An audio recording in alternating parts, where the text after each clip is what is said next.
the queue, and I think it's my new friend, Alysia Stern, and we're going to bring her on live right now. Alysia, how you doing? Hi, Ted. I'm doing great. How are you? Pretty good, pretty good. Thank you so much for joining us tonight and just, I guess, someone who's willing to be a victim. No, excuse me, a guest of the LNP show. I'm just joking. I was willing. I know, and it's kind of like every week. With the great thing about the show, Alysia, is I kind of wait and see how I can botch up an interview, but I think we have. I think we have all bases covered with you, but I guess we'll get into it. Just if you can explain to our listeners, whether they're listening live or those that are listening through a podcast, who is Alysia Stern? Hi, sure. Well, first of all, thank you. So I'm honored to be on your show. Thank you very much for having me. Alysia Stern is me, obviously. I'm a New Yorker, and trade, I'm a journalist, but by love of career, I'm a publicist. And I'm actually a published author. I have several children's books out, and I've been, published since 1998-99. That's wow. when I started getting noticed. Yeah, and then so it's been a long haul. And I guess a couple of years ago, I decided that I had gotten to a point where I wanted to give back, and I wanted to pay it forward, all the experience that I learned. So I, started dabbling in representing musicians. I have a love for music, and that started off really well, and it's still going well. Now we represent corporate offices and businesses and restaurants, and I do a lot of writing, biographies. I've done some celebrity bios, and so it's a lot of fun. So really what I am, I'm a writer, but I'm a publicist, but I'm also a mom. I have twins. They're a boy, girl. They're 11 years old, so I'm a mom first, writer, and a publicist. You know what? Along with that, because that's kind of a trick question that I usually ask everyone every week, and guess what? You passed.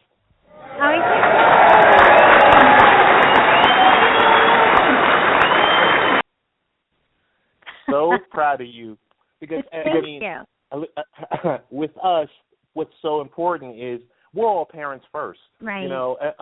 Amongst our portfolios, amongst all the titles that we hold and carry, and all the people that we actually help, we're parents first. So I guess now that you've introduced yourself, I just want to get right into it and ask you about Don't Eat the Crayons. Oh, Don't Eat the Crayons is such a great book. I wrote that. I wrote it, I think, in 2005 when the twins were.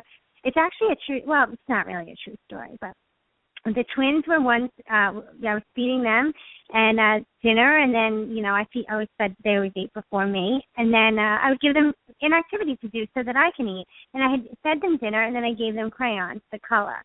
And by the time I heated up my dinner and I sat down, I looked at them. They were eating the crayons. So I said, "Don't eat the crayons," and they started giggling and laughing. And the story takes, the beginning of it is true. And then it's just written in a Dr. Seuss sort of rhyme, which the majority of my books are. And it's a great story, again, written in 2005. And I changed the names, though, because right around that, having twins, I started to realize I can't name my kids, Jack and Sophia. I can't put them in every single book because of bullying. I didn't want them to grow up, and for me, because I do a book tour across the tri-state area. I perform in schools, charities, and daycare centers, for children's age K through 5, volunteer to do their school. And I said, you know what? When they get older and I'm volunteering in their school with their peers, they're going to get made fun of or bullied for eating crayons or whatever I make the characters of my books do. It's going to reflect on them. And that's how I came up with my character line, Mason, Maggie, and Spencer. So Don't Eat the Crayons is a book about Mason and Maggie and their adventures of eating crayons and what happens to them when they do. Excellent. Alysia, since your portfolio is so vast. We're going to just jump around from topic to topic. Okay. Next topic is you and I think we've been friends on Twitter for a while, and we chatted in the past, but something came up on my Twitter timeline about Sprint and possible problems, and share with us your story, or I don't want to say your horror story, but share with us your story about Sprint. Okay. I'll try to be very nice about Sprint. I had been a Verizon carrier for many years. I'm talking, I had my first cell phone back in the 90s. I was in my 20s, I think, when they first came out, I had one. And then I forget what carrier it was, but when Verizon, I picked up a Verizon phone. I had Verizon forever, since before 9/11. And recently, Chris had said to me the bill had gone up drastically. And he said, hey, Sprint has this great ad out. They'll buy out your contract, and, you only pay like $65 a month. So we had gone to Sprint. I got approved for the deal, and I started with Sprint. And it was nothing but a nightmare. And then recently, one of the twins, my daughter who's 11, has been begging us for a cell phone. So I said, fine, we'll get you a cell phone. So I called Sprint, and I added it to the line, and we had set an agreement that was set. I was driving the car when we did this. It was like a last-minute Christmas present. And by the time I got home, I checked the emails. I got the emails. And I hands-free drive. I have it. It's in my car. Just so everybody's like, she's driving and talking. It's built into my car, so it's hands-free driving, just so everybody knows. Okay. And, so by the time I got home, I got everything on the email. We went back. But then when I got the first bill, it was nothing that we had agreed on. All these extra charges came out of nowhere, and I had a call. I actually yelled at them, and I felt terrible because I'm not a yeller. So I called them and I yelled at them, and the best they could do was give me $25 off the bill. But because I was able to take the customer service person who sold me the package incorrectly, I was able to take her to file a complaint against her, and I only got $25 off the bill. But my package went from being an extra $40, which was agreed on, to an extra $120, which I did not agree on. And there was nothing I can do. So I'm still trying to figure that out now, if that makes any sense. That's kind of it in a nutshell. It sounds long-winded, but there's an extra, an extra $70, $80 in a monthly bill that I wasn't expecting.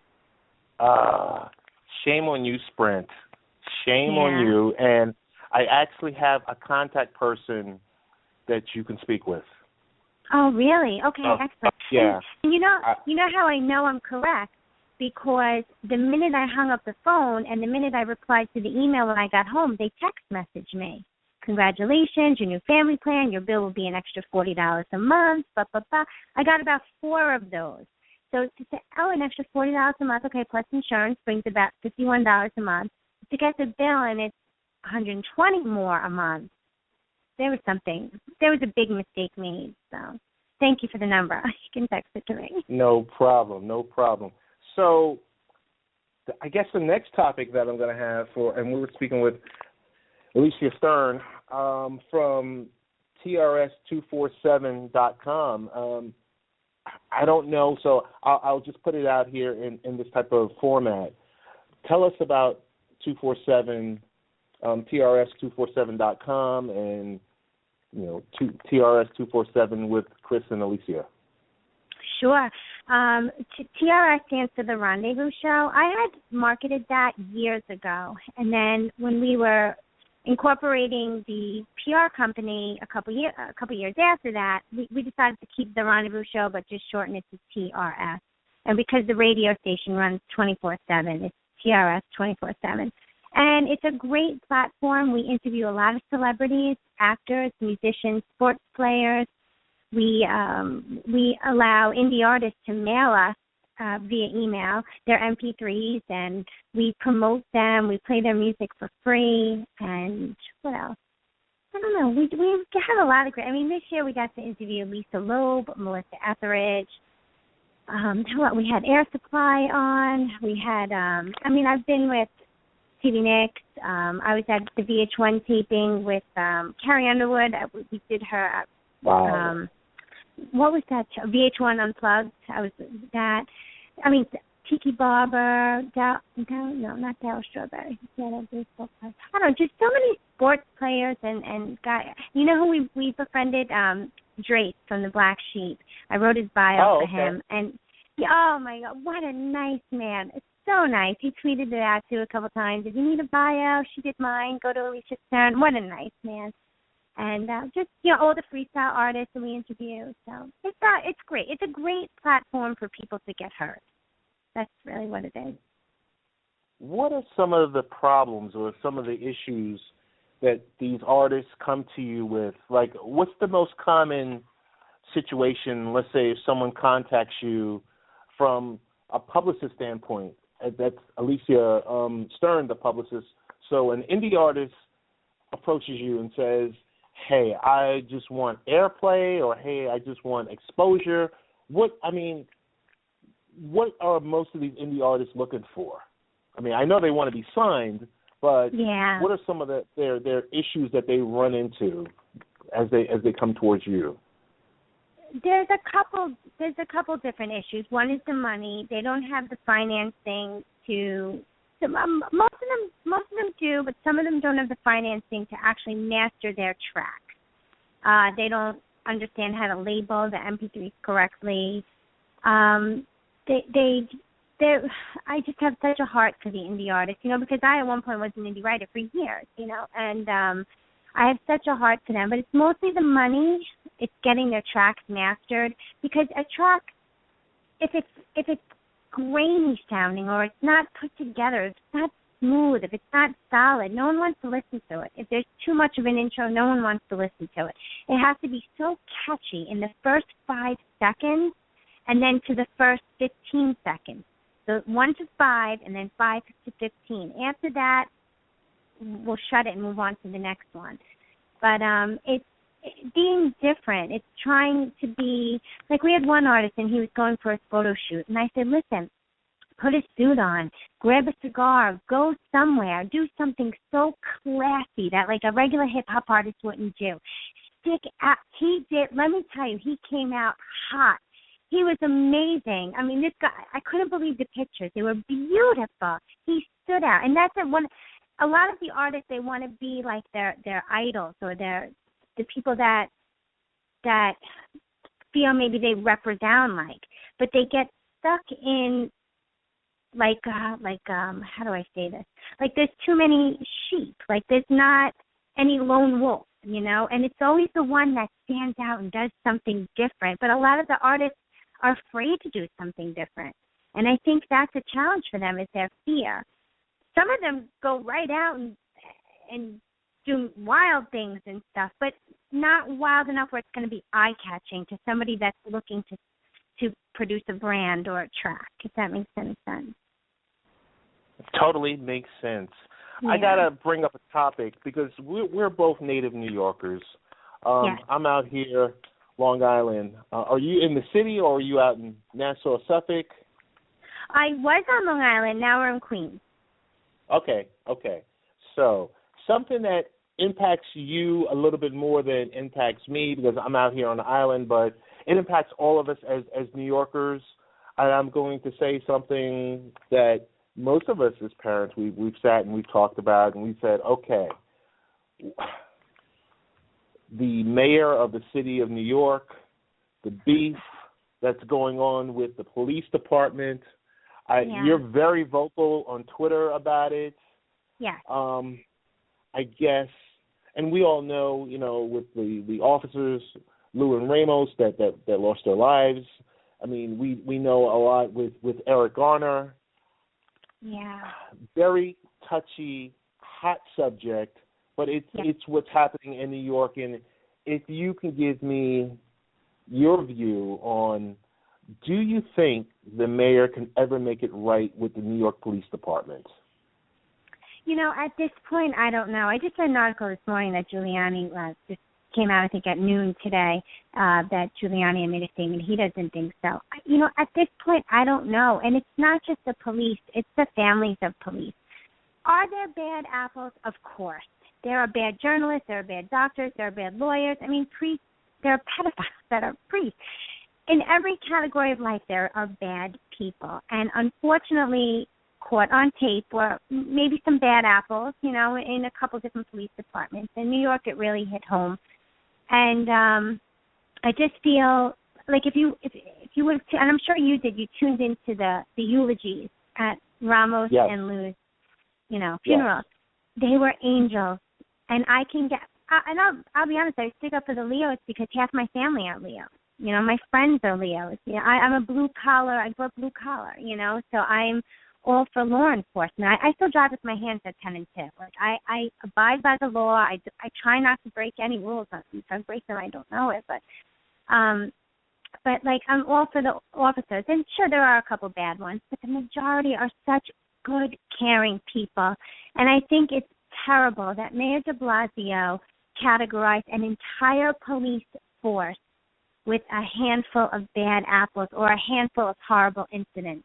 Because, they got caught on tape, they went public, but that's not the majority of the 25,000 cops that are out there that, are really want to make the community safe, that really want to impact people, and I just didn't think it's fair. I don't think it's fair at all, and not a lot of New Yorkers do, and I think he owes New Yorkers an apology as well as the NYPD. He slapped us all in the face. We had to sit back and watch him disrespect the police.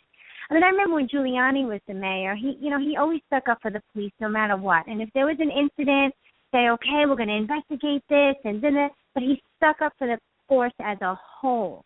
De Blasio didn't. He just threw everybody under the bus. And that hurt me as someone who supports law enforcement. That hurt me. That hurt all of our family, all of our friends. You heard them in the graduation. All the family members heckled him. I mean, he hurt New York, not just the police. That's my input. Gotcha. And I'll follow up by saying two things. There's two hashtags we all saw on Twitter: Black Lives Matter and All Lives Matter. Yeah. And I think we focus on it's all lives. And there was an incident last night in Staten Island, and it was a very horrific incident, Alysia. And I'm not sure if you noticed it. It was reported on TV this morning. There was a young African-American boy that was stabbed in his head, but he ran away. And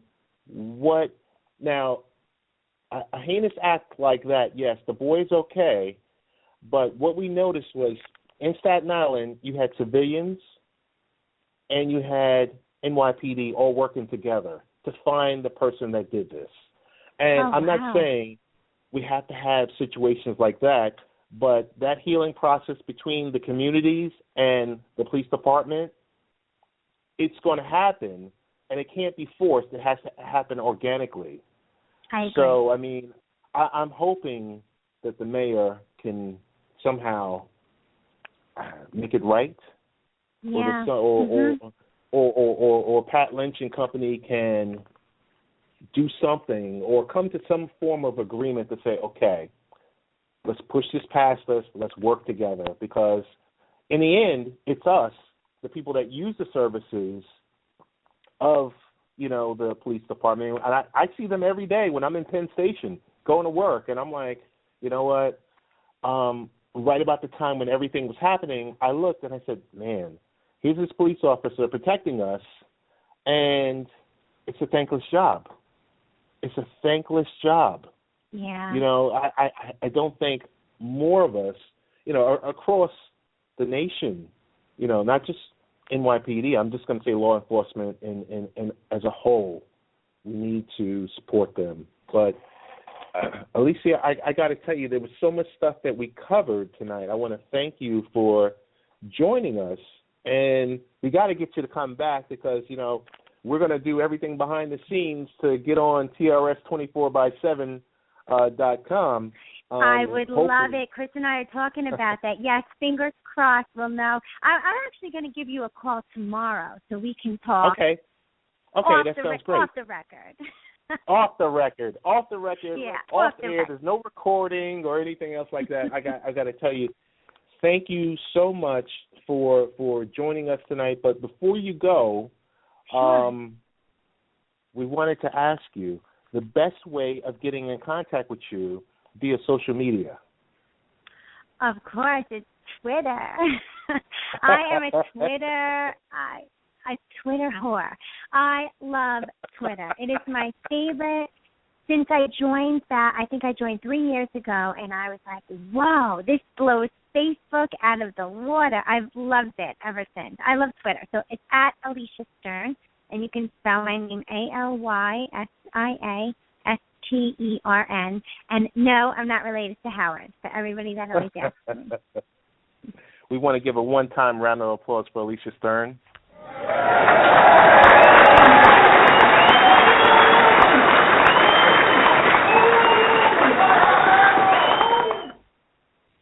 Alysia, thank you so much, and we will be talking tomorrow, okay?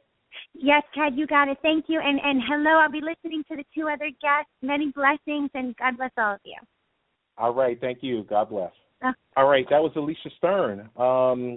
Covered so many topics from lifestyle, parent, blogger, publicist, writer, network owner, programming director, you name it. So it was great to speak with Alysia. We're going to go for a quick break, and once we get back from the break, we're going to be speaking about Rich Valdez about the state of streaming media. We'll be right back.